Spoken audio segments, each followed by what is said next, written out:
With the blizzard warning in the Cascades, we can expect dangerous driving conditions. People heading over mountain passes need to be prepared and plan ahead. And to help do that, we are joined by Trooper Rick Johnson on the phone right now. So, Rick, we checked. It's been about 11 years since we even talked about a blizzard here. So what's a good reminder for people on how they need to prepare as we head into this crazy winter weather?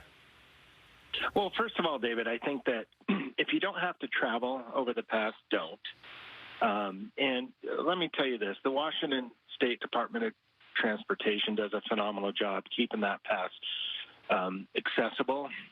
But right now it's closed, but it's just, we really want people to listen to those restrictions and heed those restrictions, because today we've had,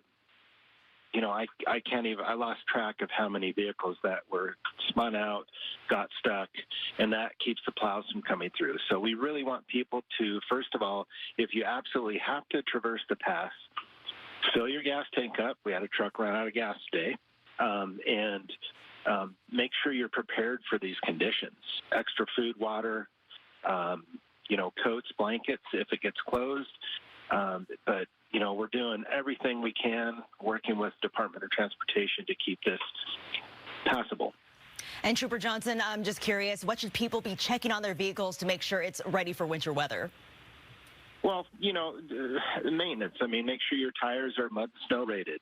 Make sure you have chains in your vehicle in case those are required. Windshield wiper, washer fluid. Make sure it's fully functional. And if you do have to, stop at a closure, you're not in a position where you have, the cold and snow that you can't deal with. Trooper Johnson, thank you for your time. I am sure we will be speaking with you multiple times in the days ahead. We'll let you get back to it, and we'll speak with you soon. Thank you again. All right. Thank you.